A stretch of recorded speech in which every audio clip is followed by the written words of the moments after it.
Muchas gracias. Antes que todo, ¿me escuchan bien? ¿Sí?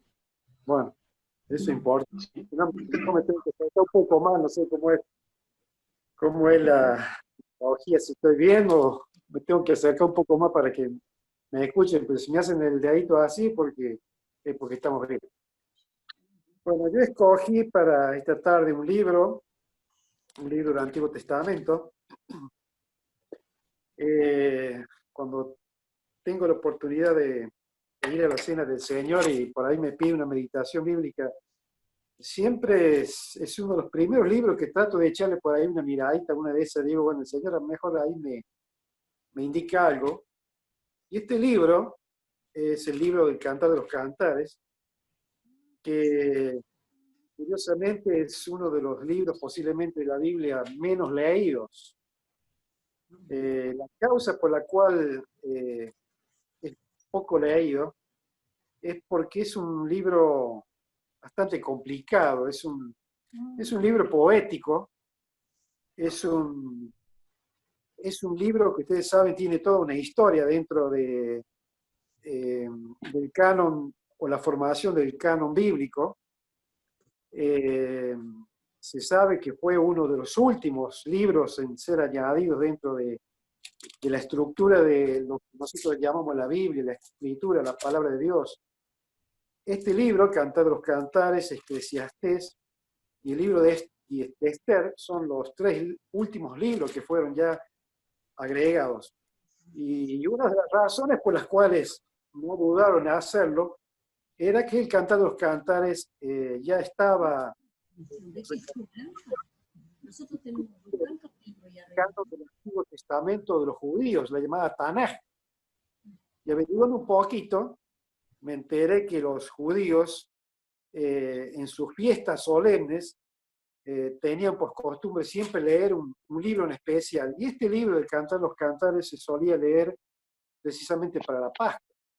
Es decir, entonces, que es un libro que por lo menos los judíos lo leían con mucha continuidad y le daban una gran importancia.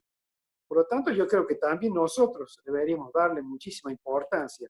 Y la complejidad del libro de Cantar los Cantares es que es un libro poético y los que han tratado de estudiarlo y desentrañar un poco lo que relata el Cantar de los Cantares, la historia que está contenida allí, les resulta un poco confuso, porque es una escritura que está formada por varias canciones, todas poéticas, y la forma en poder leerla y poder interpretarla es utilizando un sistema que se llama el alegórico simbólico, porque si nosotros lo leemos nos damos cuenta de que es un libro que, como todos los libros de poesías, está lleno y los poetas siempre utilizan las formas simbólicas o metafóricas para poder expresarlos.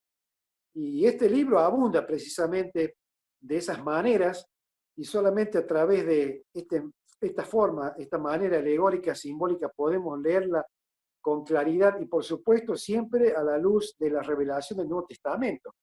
Si tenemos en cuenta de que la palabra de Dios es una unidad, es como si fuese en realidad un solo libro, y el autor en realidad es el Espíritu Santo, los autores humanos son muchos, en este caso del Cantar de los Cantares es Salomón, pero es el Espíritu Santo finalmente quien fue moviendo las manos de estos autores, y es por eso que en la palabra de Dios encontramos una unidad maravillosa, y por lo tanto este libro, como los demás libros del Antiguo Testamento, del Nuevo Testamento, ninguno se los puede leer separado, todos son armoniosos, todos tienen que ver con los demás libros.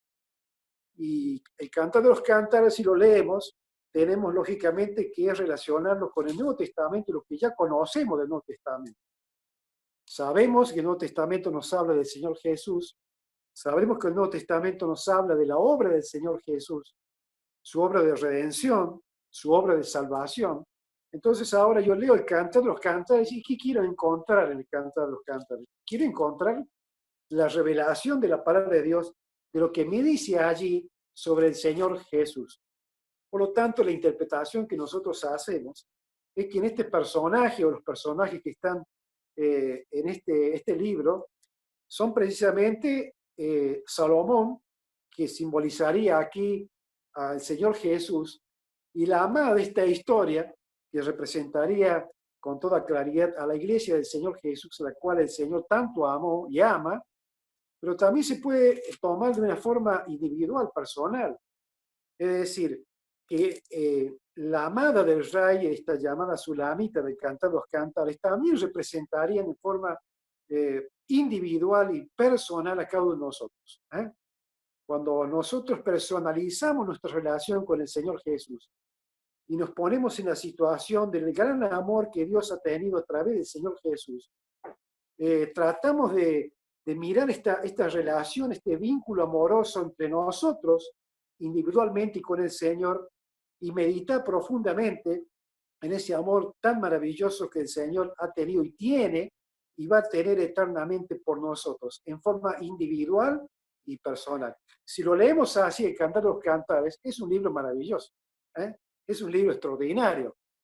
Es un libro de alabanza, porque allí la Sulamita alaba a su amado el rey, pero también hay una alabanza mutua, porque también el rey alaba a su amada. Que nosotros alabemos al Señor como lo hemos hecho en esta tarde, bueno, es una cosa totalmente natural. A eso estamos, a eso venimos, a eso realizamos esta reunión en la cual tenemos el propósito de abrir nuestros corazones y expresar la mejor de nuestras palabras de alabanza y de reconocimiento del Señor Jesús. Pero llama la atención de que el Señor pueda también expresar palabras de alabanza a la iglesia, a nosotros. Y alguien podría decir, ¿qué cosa buena hay en mí que el Señor pueda alabar o reconocer? Si nosotros profundizamos en nuestros corazones, nos damos cuenta que somos pecadores.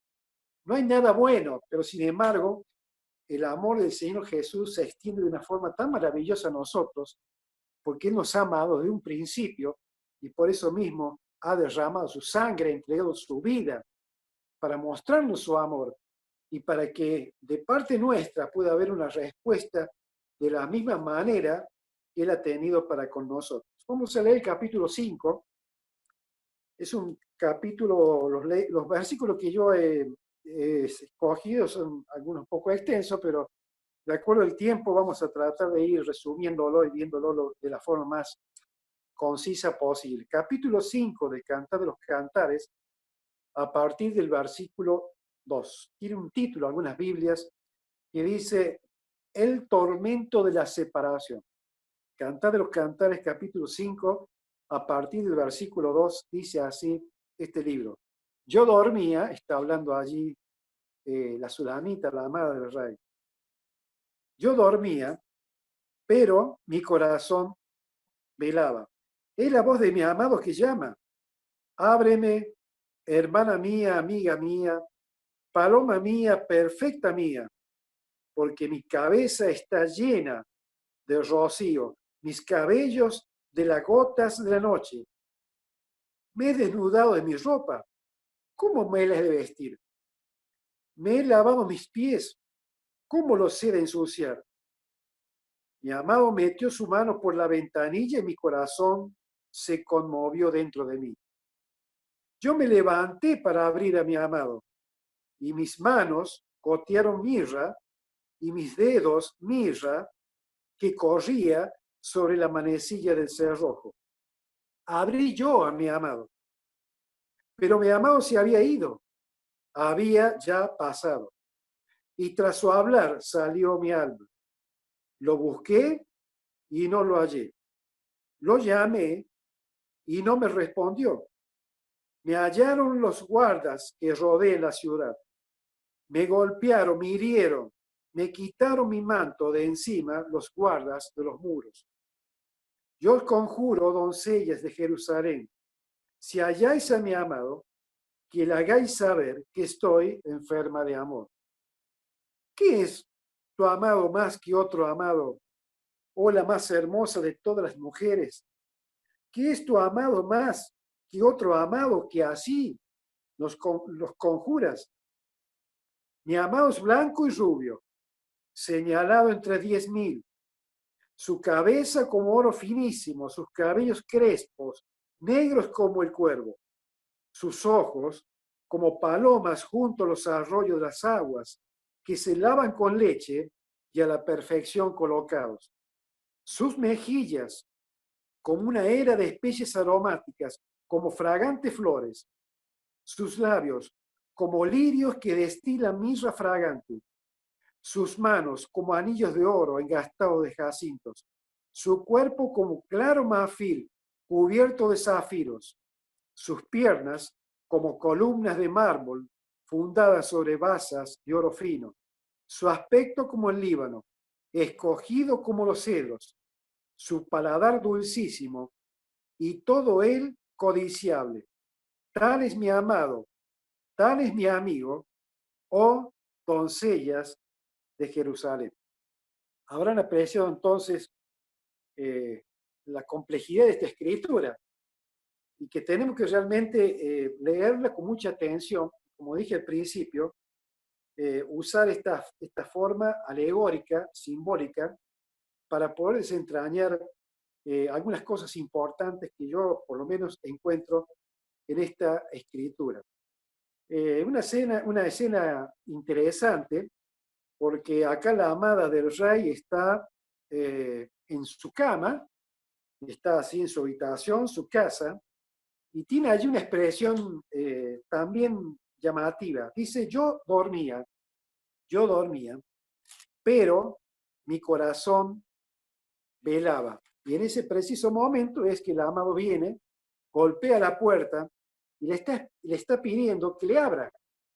Le habla para poder tener allí esa comunión preciosa, tan ansiosa de los dos amantes.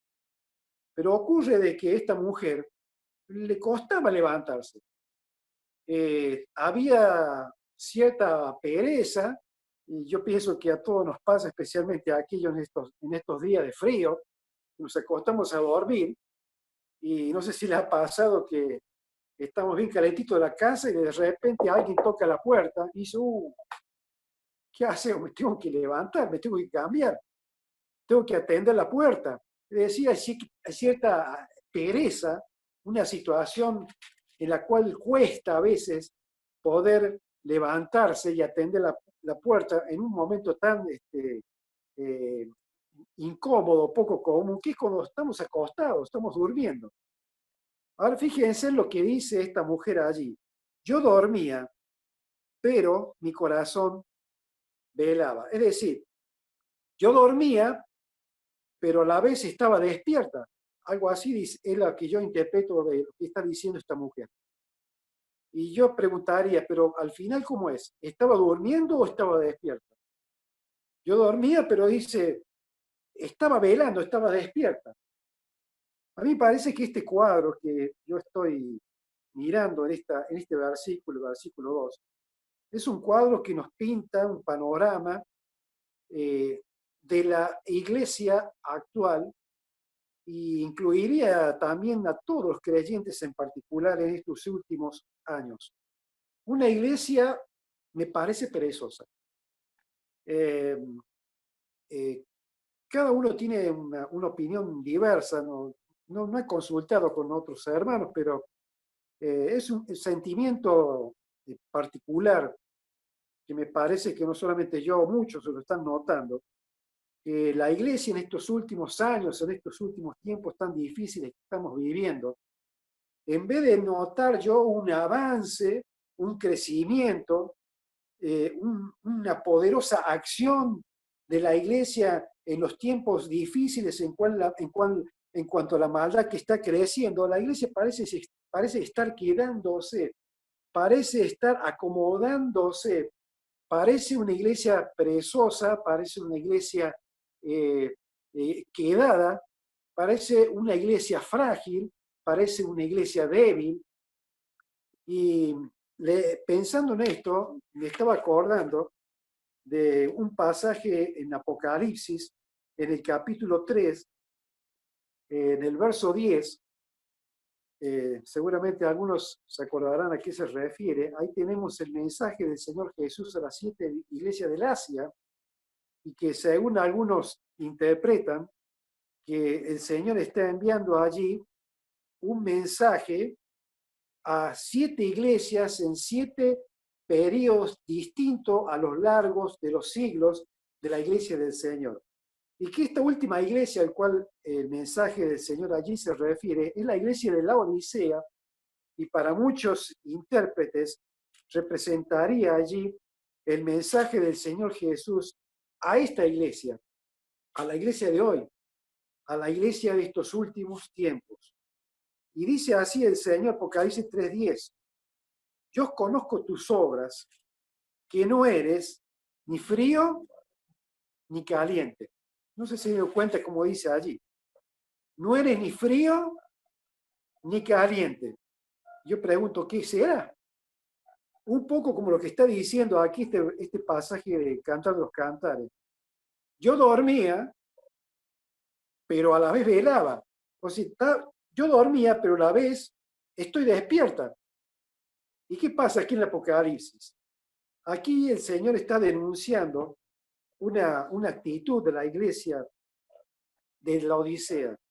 Una iglesia que no era ni fría ni era caliente. Una iglesia al cual el Señor la define como tibia.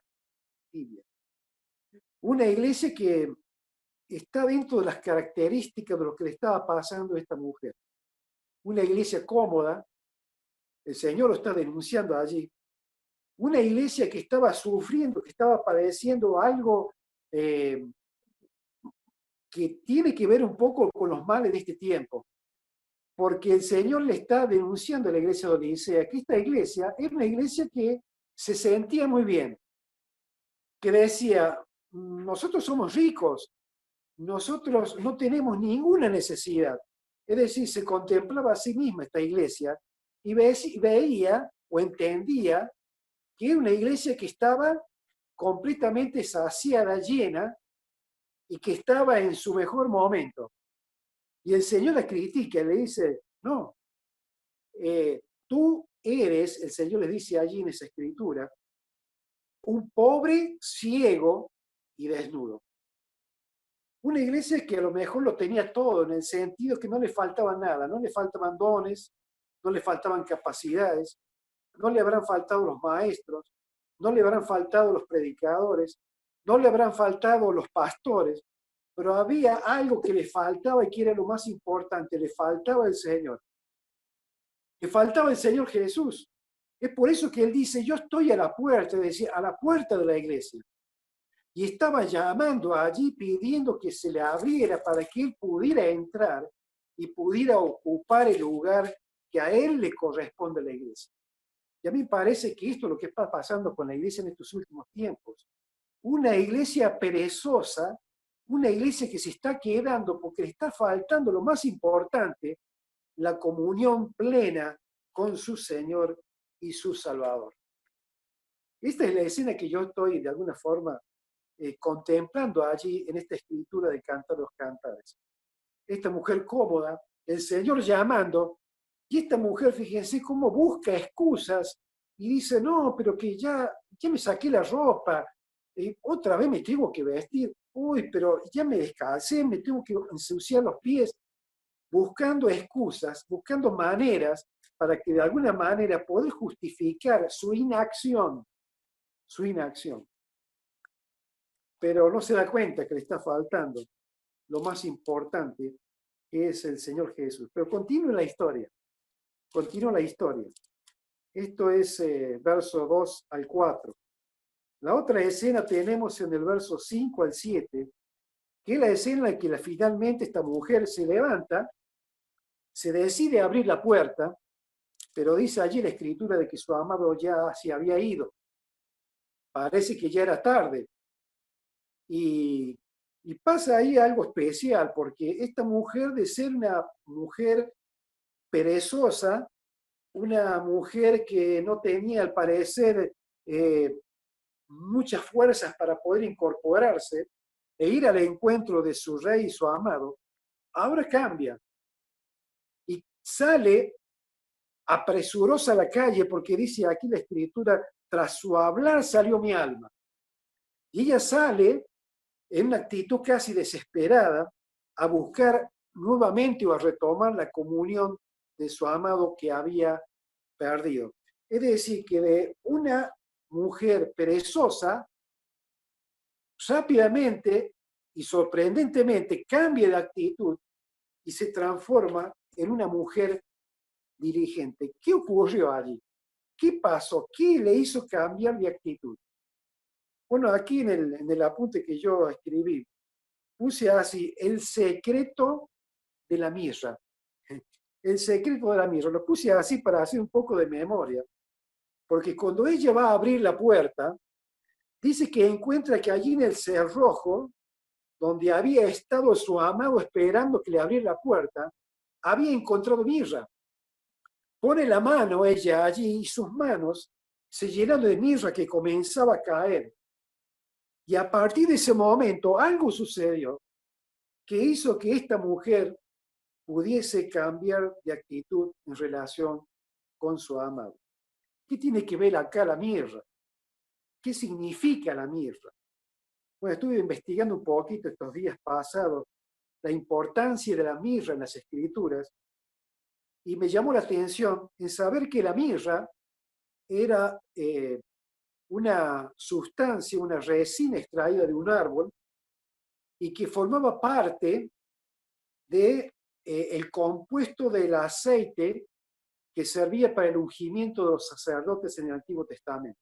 Si buscamos allí en el libro de Éxodo, donde tenemos allí toda una serie de detalles que tienen que ver con el culto del tabernáculo, allí le da directivas Dios a Moisés de cómo tenía que ser diseñado o hecho el aceite de la unción. Y dentro de esta fórmula, de estos compuestos, estaba la mirra. Estaba la mirra. Es decir, entonces, que la mirra era una resina muy valiosa porque podía con ella hacerse el aceite de la unción. Servía para la perfumería. Servía para perfumería. Se fabricaban perfumes. Era una resina muy valiosa, muy valiosa. ¿Y saben para qué servía también? Servía para la conservación de los muertos, para momificar los cuerpos. Hay una escena que es la escena en que los mercaderes ismaelitas se dirigían a Egipto y José es entregado allí, vendido por sus hermanos a los mercaderes ismaelitas que iban a Egipto y llevaron allí a José a ser vendido como esclavos. Y dice la escritura que los mercaderes llevaban entre sus cosas que vendían mirra. Llevaban mirra a Egipto, claro, porque los egipcios se especializaban precisamente en la momificación de los muertos, en la conservación de los muertos, y la mirra era un producto sumamente importante para ese trabajo.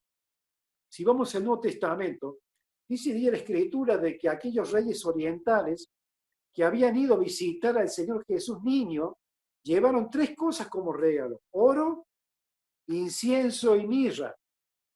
Pareciera, si uno lo examina allí, que bueno, el oro es muy importante, pero el incienso y la mirra era un compuesto sumamente valioso e importante. Pero fíjense que algunos estudiosos dicen de que aquellos reyes orientales que habían llevado la mirra, de alguna forma estaban haciendo un anuncio del futuro de aquel niño, es decir, la muerte del Señor Jesús. Si nosotros avanzamos en la Escritura, cuando el Señor Jesucristo fue muerto y finalmente fue sepultado, dice el Evangelio de Juan, en el capítulo 7, que uno de sus discípulos fue con un compuesto de aloes y mirra para ungir y envolver al Señor Jesús con los lienzos, como era costumbre de los judíos hacer. Es decir, que la mirra con los lienzos que envolvían el cuerpo de Jesús tenía la función precisamente de poder actuar en una forma de poder conservar aquel cuerpo que ellos pensaban que iba a descomponerse después. Al parecer, la cantidad de mirra que habían llevado allí, que fue Nicodemo, era una cantidad excesiva. Y dice algunos autores que la cantidad que había sido puesto en el cuerpo del Señor era propio de los reyes. Era propio de los reyes. Es decir, una cantidad tan grande y tan importante como una especie de trabajo humano para tratar de retener a aquel muerto tan importante. Es decir, entonces que la mirra simbolizaría con toda claridad la muerte del Señor Jesús. En la cena del Señor, lo que nosotros hacemos es precisamente eso, recordar. Y fíjense qué interesante, porque la cena del Señor es una reunión que ha sido ordenada por el Señor Jesús. ¿Eh? Ordenada, es decir, hacemos la cena del Señor, pero lo hacemos porque el Señor así lo ordenó. ¿Y cuál es la función de la cena del Señor? La cena del Señor tiene un carácter de memoria. El Señor dijo, hagan esto en memoria de mí. Y lo tenían que hacer siempre, permanentemente, a través de los siglos, hasta el día en que el Señor Jesús volviera. Y así lo estamos haciendo. Ahora, ¿por qué es tan importante la cena del Señor para nosotros? ¿Y por qué el Señor vio que para nosotros era importante la cena del Señor? Porque es en la cena del Señor donde nosotros hacemos memoria continua de su sacrificio, de su muerte y de la importancia del amor del Señor Jesucristo para con nosotros, que lo llevó a la cruz para derramar su sangre, para hacernos hijos de Dios. Es decir, entonces, que aquella mirra que cae en las manos de aquella mujer fue la que la hizo reflexionar en el gran amor y profundo amor que su amado tenía por ella. Y al reaccionar ella ante esta realidad maravillosa de cuánto era el amor que su rey tenía por ella, cambia su actitud y sale a buscar a su amado en medio de la oscuridad de la noche. Esta mujer sale valerosamente, desafiando porque la noche ya era avanzada, ya era muy tarde, y su actitud era una actitud valiente, una mujer que anduviera a altas horas de la noche por la ciudad era sumamente peligroso, como lo es hoy en las grandes ciudades también. Pero esta mujer, a pesar de que su experiencia en la noche no fue buena, porque no le fue bien, porque fue maltratada, incluso la robaron, no se echó atrás. Siguió adelante, no se acobardó, siguió en ese ímpetu de buscar a su amado. Esta actitud nueva de aquella mujer nos está hablando con toda claridad de cómo esta mujer se estaba movilizando por amor. El amor la movilizaba, el amor la llevaba a buscar a su amado. El amor hacía que en ella desafiara todos los peligros de la noche que le estaban aguardando. Y a pesar que, como dije recién, no le fue bien aquella noche, no se echó atrás, sino que siguió y siguió. Una mujer enamorada, diré yo, apasionadamente enamorada. ¿Quiere que yo les lea las palabras de un hombre enamorado? ¿Cómo actúa y qué cosas hace un hombre enamorado? Porque siempre se dice que un hombre enamorado hace muchas veces cosas que rayan a locura. Y todos aquellos que hemos estado enamorados, tenemos que darle razón a ese pensamiento, ¿no es cierto? Pero fíjense en las palabras de un hombre profundamente enamorado, que yo les quiero leer. Dice así: pero cuantas cosas eran para mí ganancia, las he estimado como pérdida por amor de Cristo. Y ciertamente aún estimo todas las cosas como pérdida por la excelencia del conocimiento de Cristo Jesús, mi Señor, por amor del cual lo he perdido todo y lo tengo por basura para ganar a Cristo. Yo lo traduciría así: para tener a Cristo, para ganármelo para mí para siempre, para no separarme nunca más de Él. Estas son palabras de un hombre apasionadamente enamorado del Señor Jesús.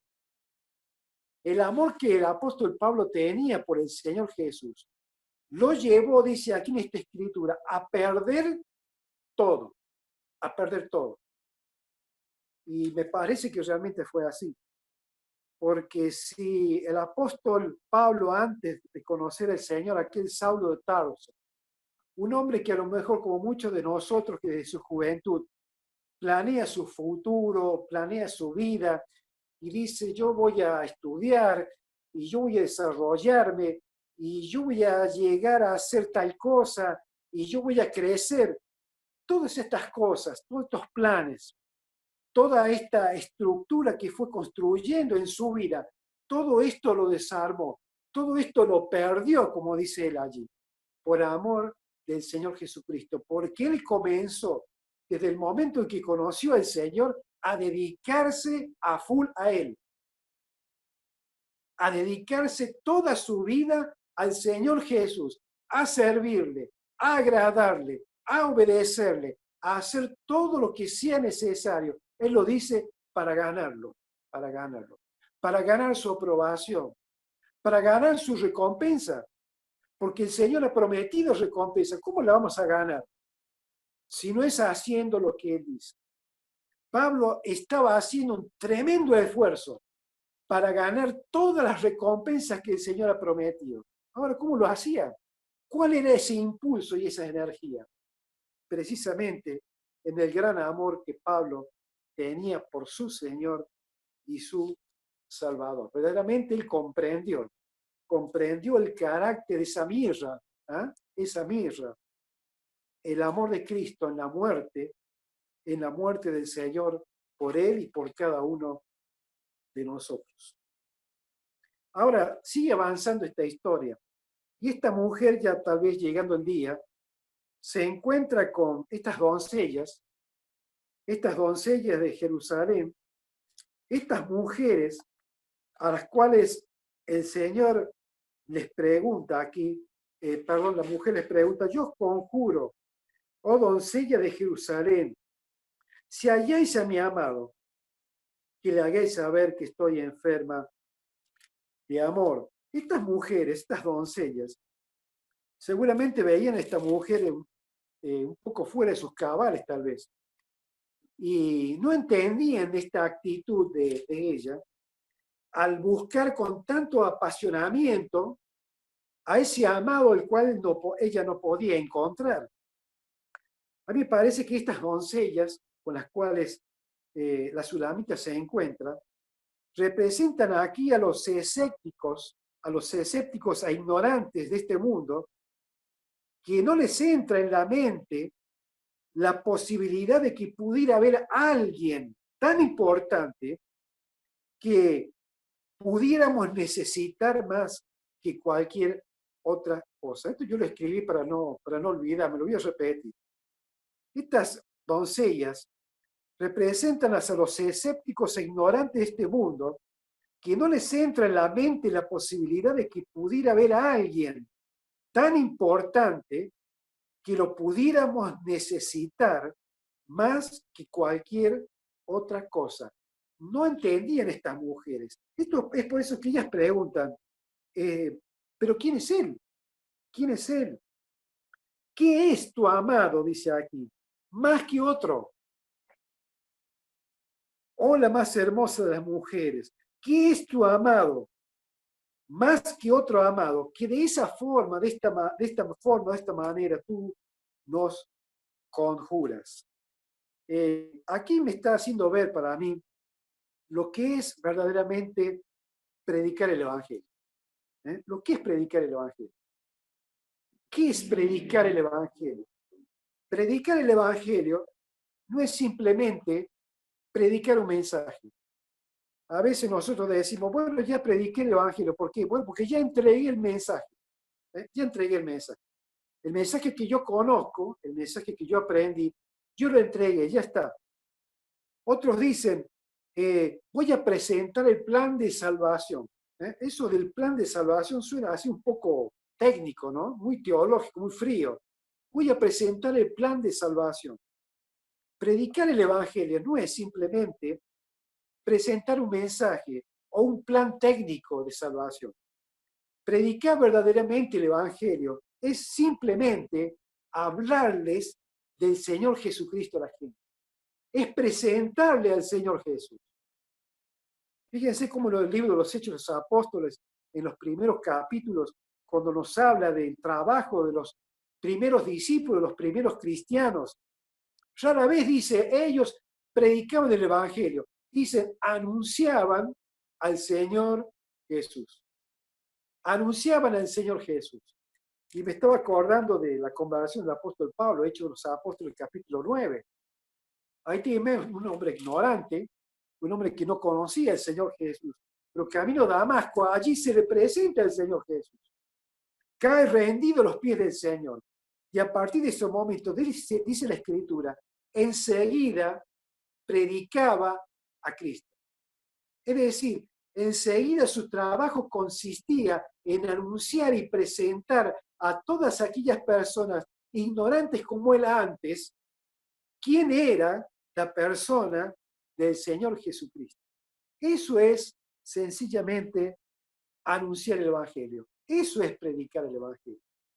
Predicarles, presentarles a los ignorantes, a los que no conocen al Señor Jesús. Predicarles y enseñarles y presentarles la persona del Señor Jesucristo, el Hijo de Dios.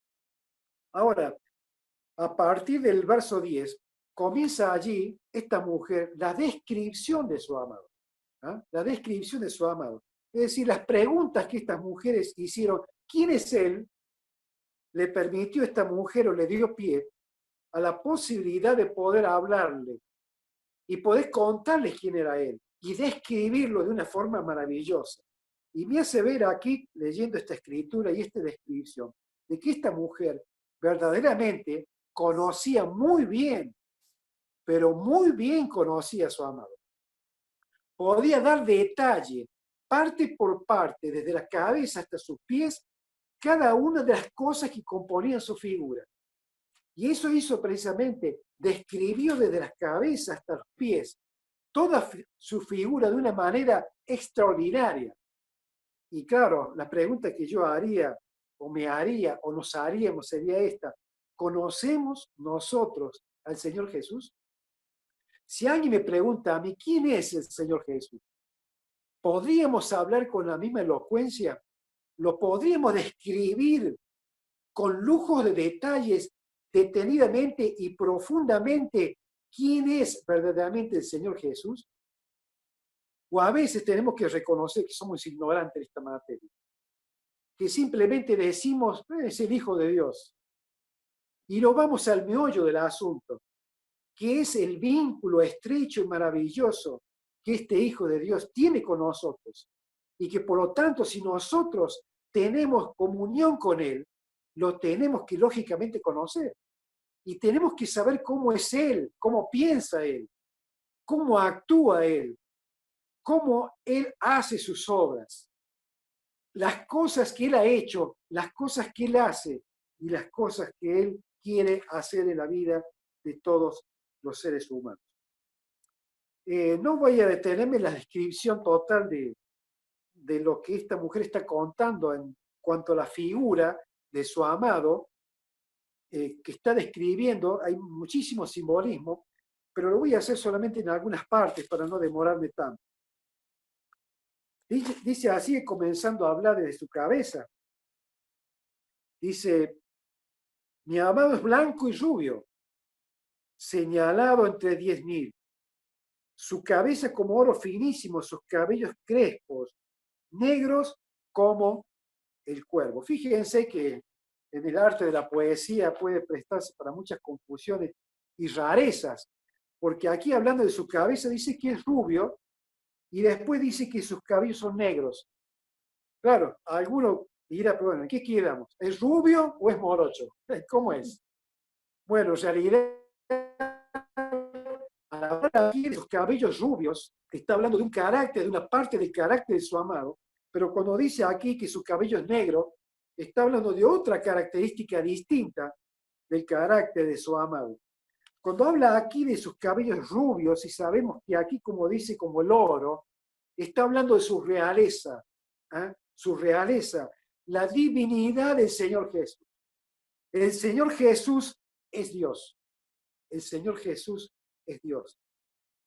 En la primera carta de Juan, que él escribe, en el cual él está atacando falsas doctrinas que estaban avanzando sobre la iglesia, él ataca severamente este cuestionamiento que estaba surgiendo en las iglesias, de que algunos pensaban o creían de que el Señor Jesús era un hombre como cualquier otro.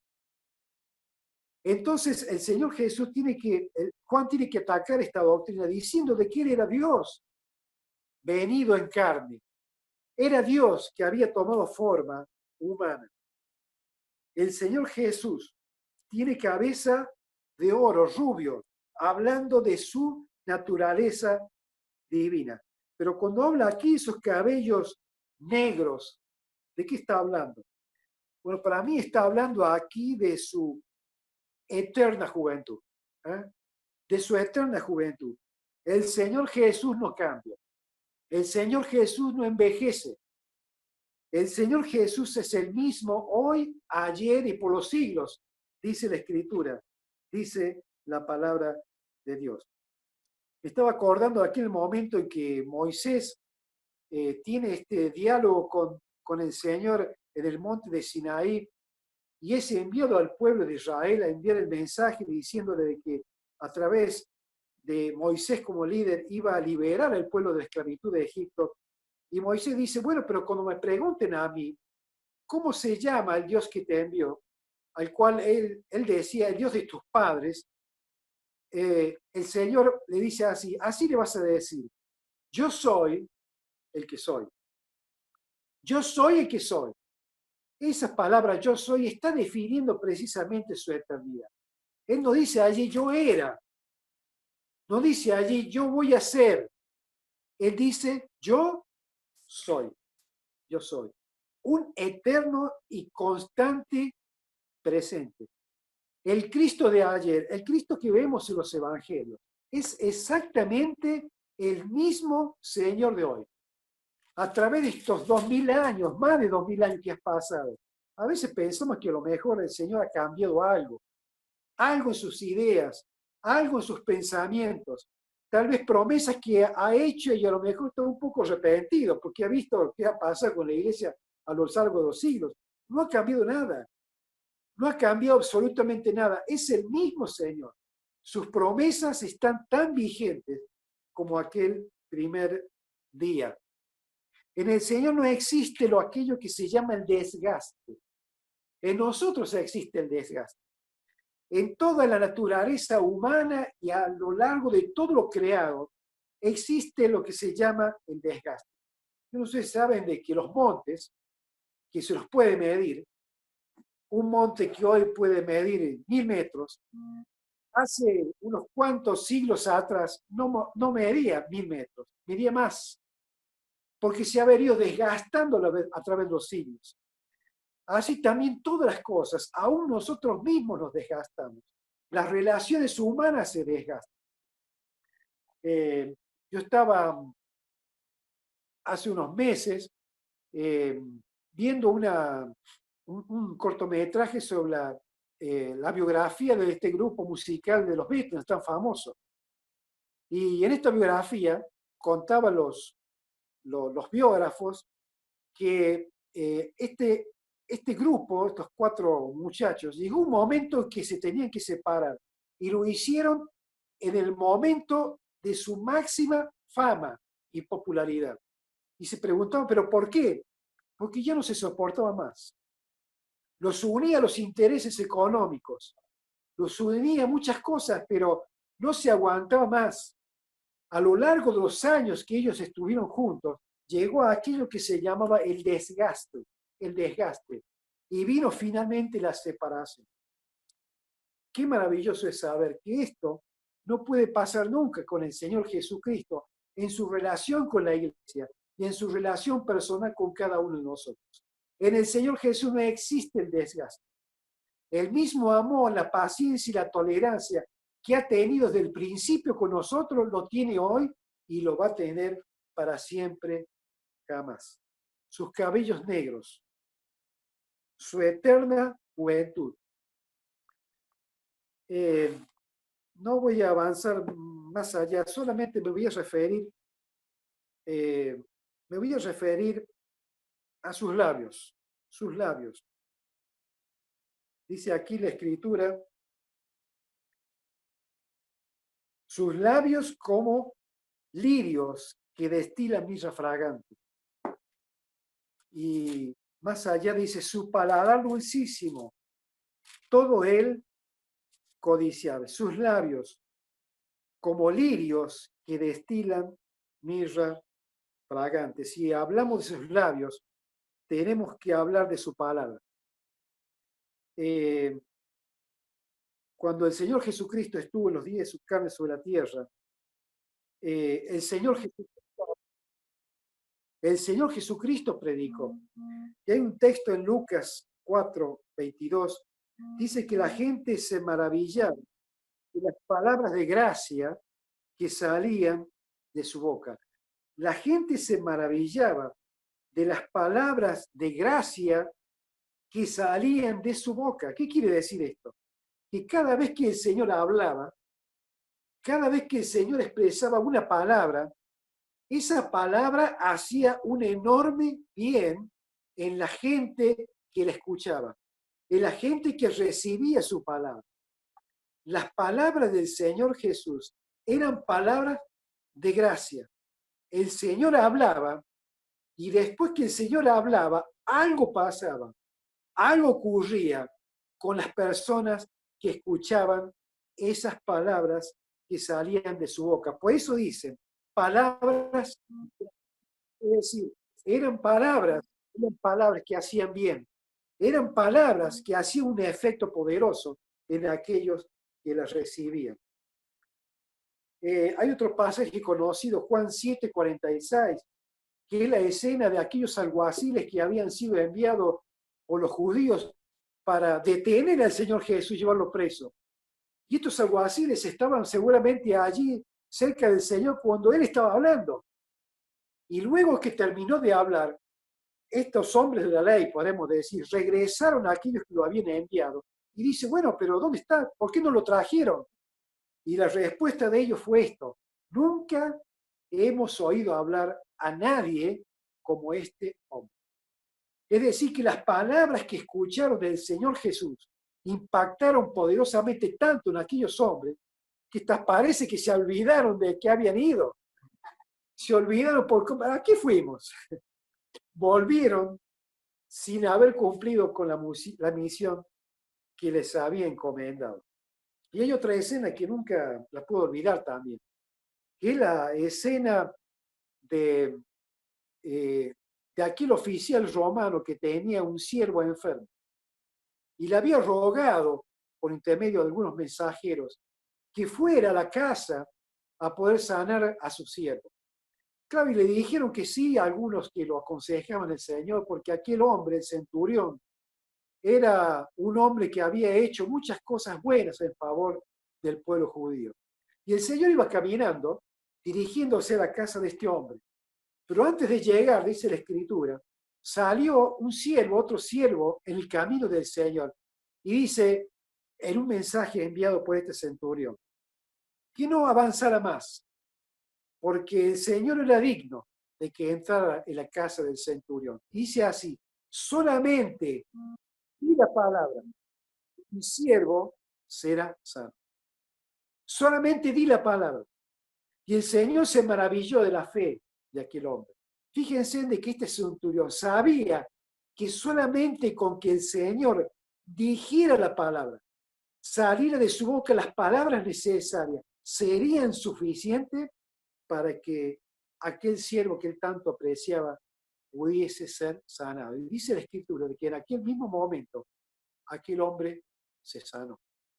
Palabras de gracia y de poder y maravillosas cosas que salen de la boca del Señor.